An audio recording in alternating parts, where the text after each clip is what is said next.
Tunggu. Tadi intinya kita memuji kepada Allah karena dengan izinnya jualan di hari ini Allah memberikan rahmat hidayah kepada kita semua sehingga kita hadir.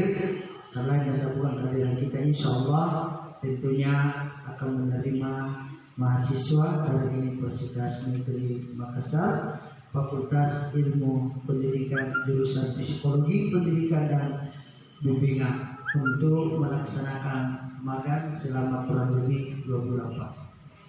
Mari kita berselawat kepada junjungan baginda Rasulullah Sallallahu Alaihi Wasallam. Nabiullah sebagai rahmatan lil alamin, Nabiullah sebagai uswatun hasanah.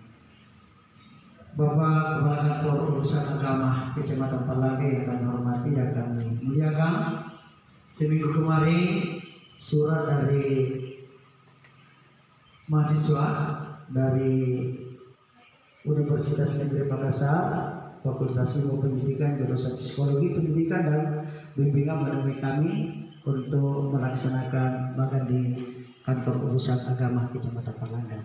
Sehingga alhamdulillah setelah kami terima lalu kemudian saya lanjutkan ke Bapak Kepala Kantor Urusan Agama Kecamatan Palangga, akhirnya diterima dan di ACC sehingga hari ini tentunya kita akan terima bersama. Sehingga kami laporkan bahwa jurusan Psikologi Pendidikan dan Bimbingan ini terdiri atas 7 orang. Ada 2 orang yang sementara dalam ujian yang tentunya ini merupakan salah satu kajian rupiah. Lalu yang hadir ini ada 5 yang mewakili teman dari 2 yang sempat hadir bersama dengan kita. Ya, ini adalah Irna Nur Jayati, bisa angkat tangannya, dia ciumkan saja. Tuh, kemudian Nurul Ilmi, ya, kemudian Andi Nur Fitri, kemudian Andini Tri Ayu. Oh, ini yang sementara ujian Pak. Yang kelima Miraekel Lebang Malik. Oh, ya. Selamat pagi menjelang siang. Muhammad Fadil, ya ini juga ketuanya sebentar ujian juga Pak. Muhammad Rafika, nah ini satu Rafika. Jadi alhamdulillah hari ini tentunya Anda akan mendengarkan beberapa arahan-arahan dari Bapak Kepala Kantor Urusan Agama Kecamatan Palangga. Sehingga Bapak kami disampaikan bahwa selama 2 bulan hanya 2 kali seminggu di dalam melaksanakan magang tersebut. Nah, oleh karena itu mari kita dengarkan bersama-sama petunjuk yang tentunya kita akan disampaikan oleh Bapak Kepala Kantor Urusan Agama Kecamatan Palangga. Pada Bapak dengan ini kami silakan dengan hormat.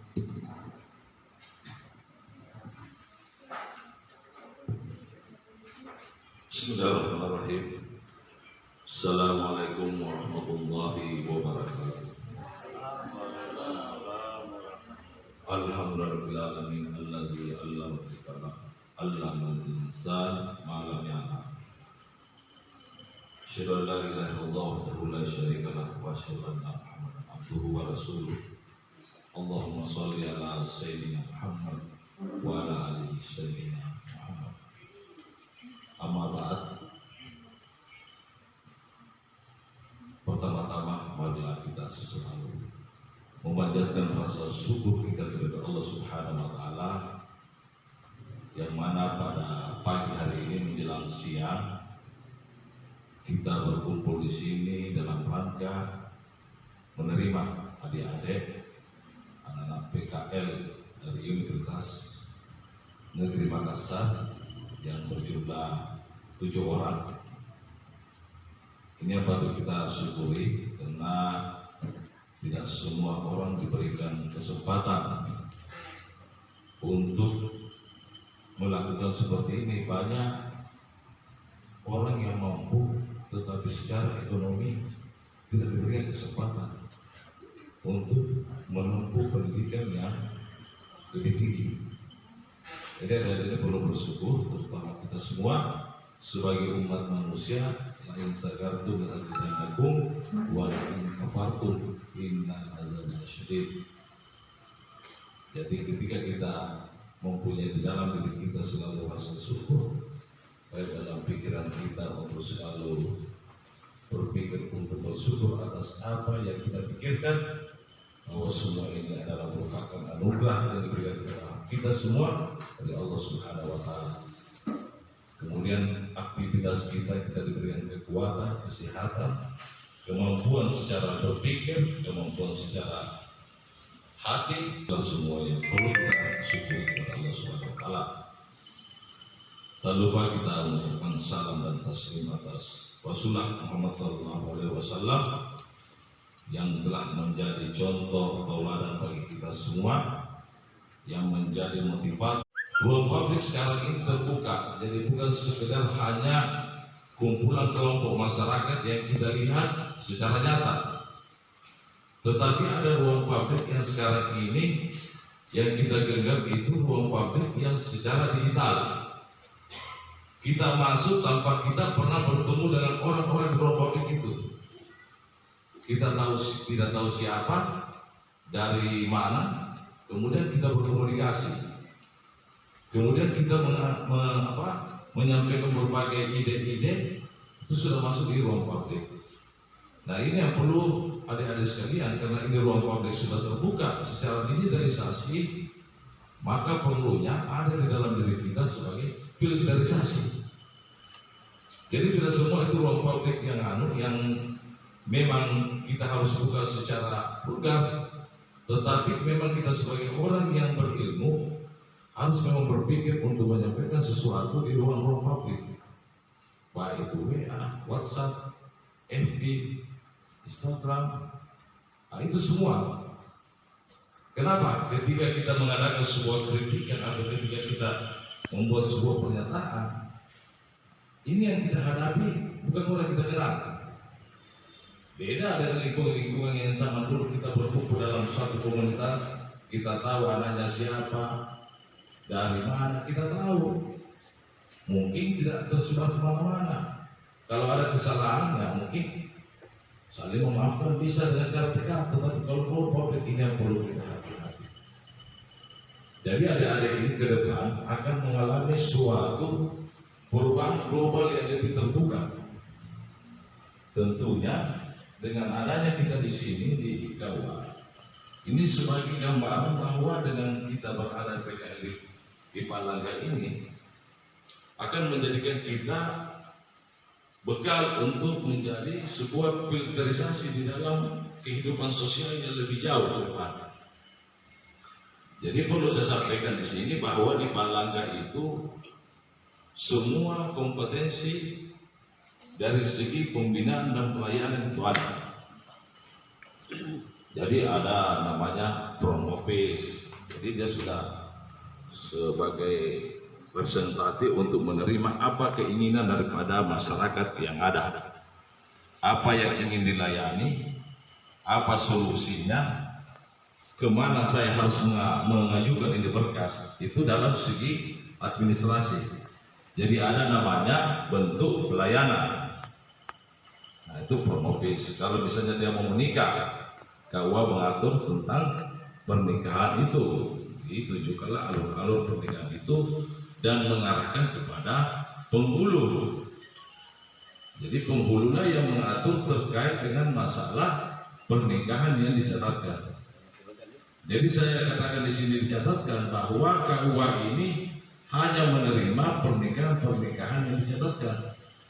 Jadi kalau ada pernikahan notabene yang tidak dicatatkan, itu bukan ranah KUA, yaitu personality daripada orang-orang yang ada di masyarakat yang memang tidak tahu atau memang tidak berkeinginan untuk dicatatkan. Tetapi KUA itu akan selalu mengarahkan masyarakat untuk pernikahan dicatatkan. Itu. Yang kedua, ketika sudah masuk di ruang penghulu, berkas itu diverifikasi. Ini satu item ya. Jadi diverifikasi. Kemudian setelah diverifikasi didaftarkan. Setelah didaftarkan, kalau memang tidak layak secara administrasi, maka KUA itu menolak. Jadi menolak pernikahan itu untuk dilengkapi. Nah, kemudian setelah dilakukan diumumkan. Nah, seterusnya didaftarkan secara online. Kemudian pelaksanaan dan penyerahan buku nikah. Kemudian diisi diantaranya itu ada namanya bimbingan perkawinan. Jadi semua jatim itu harus menjalani yang namanya bimbingan perkawinan. Itu dalam bentuk pelayanan secara administrasi. Kemudian penghulu ini turun ke lapangan untuk mengadakan pengawasan nikah. Jadi pengawasan nikah dia harus turun, yang punya hajatan siapa yang menikah, di mana tempatnya. Itu penghulu membawa berkas untuk melakukan sebuah pengawasan. Kalau diamanatkan untuk menikahkan, maka penghulu itu akan menikahkan. Karena yang menikahkan itu yang diperintahkan dalam undang-undang Al-Quran itu adalah wali nasab. Jadi wali nasab itu kalau diceritakan ada 28 wali nasab. Itu bentuk daripada satu penghulu. Kemudian yang kedua, di sini ada pembinaan. Jadi KUA ada dua fungsi, pelayanan secara administrasi dan pembinaan. Jadi pembinaan itu seperti yang adik-adik akan lakukan nanti adalah pembinaan. Nah, itu akan dilakukan oleh penghulu dan penyuluh, dan terutama oleh penyuluh. Kita ini di Palangga sudah ada kita bentuk rumah sakinah 16 desa dan kelurahan yang ada di Kecamatan Palangga. Ini gambarannya saya sampaikan. Gambaran secara umum terkait KUA. Jadi dari Senin sampai Jumat itu kita beraktivitas untuk melakukan pembinaan dan pelayanan. Jadi baik pelayanan secara langsung, pelayanan melalui WA, jadi semua bentuk-bentuk pelayanan. Jadi pelayanan itu tidak mesti kita harus bertatap muka. Nah, bisa saja kita menyampaikan, orang bertanya kita melalui WA, orang bertanya kita melalui telepon, kita jawab, itu adalah bentuk pelayanan. Jadi pelayanan itu tidak mesti kita harus ke sana kemari, tetapi pelayanan itu dalam bentuk media apa saja, yang penting memberikan solusi kepada masyarakat, itu adalah bentuk pelayanan juga.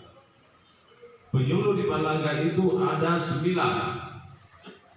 Jadi 9 penyuluh yang bertugas di lapangan untuk mengadakan penyuluhan-penyuluhan yang tentunya dia bekerja sama dengan berbagai pihak yang berkaitan dengan urusan-urusan KUA. Jadi KUA itu ada namanya pembinaan kemasjidan. Jadi bimbingan kemasjidan ada, pelayanan bimbingan masjid, ada zakat wakaf, ya? Ada hisab ruhyat. Jadi ada masalah dokumentasi, masalah nikah, masalah keluarga sakinah. Nah, ada 9 pelayanan KUA yang diatur oleh Undang-Undang 34 PMA 34 2016. Salah satunya tambahan adalah manasik haji. Makanya di depan tertulis itu kantor urusan agama dan manasik haji. Jadi manasik haji tambahan oleh pelayanan. Jadi itulah bentuk-bentuk pelayanan kita di KUA.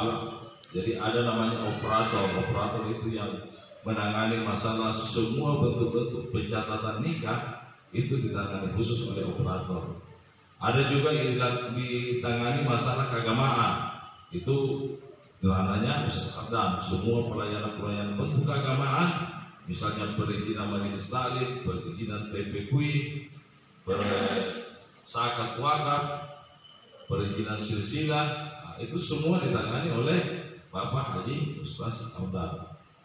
Kalau beliau ini adalah penghulu setingkat 10 Madia. Jadi adik-adik tidak perlu repot karena masing-masing di depan ruangan itu sudah ada. Jadi kemana kita mau belajar, tapi harus bergantian. Jadi jangan semua yang tahu komputer itu di operator, cukup 1 orang. Ada yang di bimbingan keagamaan, ada yang di masalah publikasi sosial, ada media-media sosialnya. Jadi admin sosial juga ada, admin media sosial juga ada. Nah, itu ditangani oleh Pak Arming yang juga sebagai penghulu, jadi rangkap jabatan. Jadi ada juga di penyuluh honorer. Kemudian ada juga di belakang kalau lapar ya kantin saja. Jadi tidak perlu kemana-mana. Mau sholat ada musallanya. Jadi adik-adik tidak perlu kemana-mana. Kalaupun kita ke sini datang jam 8 pulang ke jam 4. Kan tujuannya mau PKL tuh. Nah, kalau tujuannya PKL jangan kita baru siap sudah gelisah.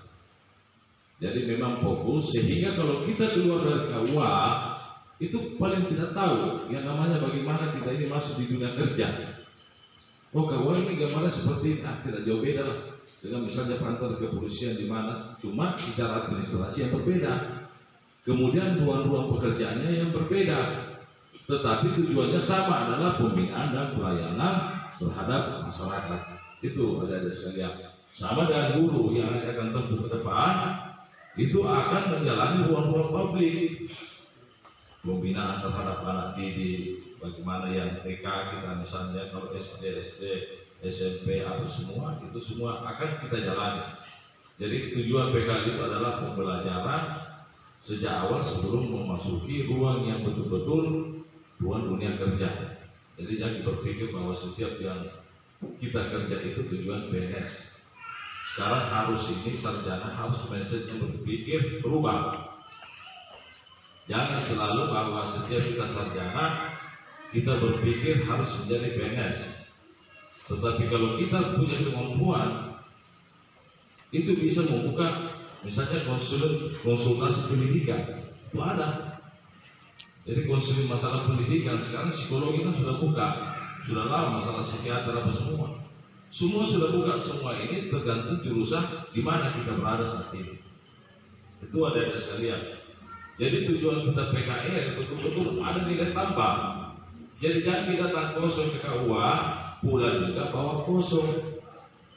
Saya malam ada gambaran kita bawa KUA seperti ini gambarannya. Oh, pembayaran nikah 600. Nah, ternyata KUA ini memberikan edukasi bahwa memang aturan kita di pemerintah di Kementerian Agama bahwa pembayaran nikah itu yang diatur undang-undang itu 600.000. Sehingga kalau kita dengar ada pembayaran nikah di luar itu kita sudah tahu. Oh, ternyata ada di situ sesuatu yang dilebihkan. Nah, itu ada sekalian. Itu salah satu contoh. Jadi banyak hal yang kita di sini juga ada seperti bentuk di sini layanan konsultasi keagamaan. Jadi layanan konsultasi keagamaan karena KUA itu sekarang sudah berubah fungsi pelayanannya. Jadi KUA sekarang bukan hanya kantor urusan asmara, ya. Dia mengurus sudah masalah masjid, zakat, wakaf, apa semua, hisab rohis. Jadi bukan segera pernikahan. Jadi jangan berpikir saya ke KUA ini hanya mau tahu urusan pernikahan, salah. Jadi harus berubah. Message-nya kita harus berubah bahwa KUA ini mempunyai 9 layanan plus 1 haji. KUA ini pernikahan itu salah satu layanan daripada KUA. Keluarga sakinah, bimbingan keluarga sakinah itu juga salah satu layanan daripada KUA. Jadi ini harus kita dari rumah harus kita berubah mindset. Kemudian KUA sekarang itu akan mengarah dan memang menekankan moderasi beragama. Sudah biasa mendengar namanya moderasi beragama di ruang-ruang publik di mana? Belum. Jadi moderasi beragama itu ada kestabilan kita berpikir. Jadi keseimbangan kita untuk mengetahui apa orang lain. Jadi misalnya ada perbedaan suku. Oh, suku begini, suku. Kita harus memahami dia sebagai suku, salah satu suku. Jadi bukan mengatakan bahwa suku kita lebih bagus daripada suku orang lain. Itu salah satu contoh.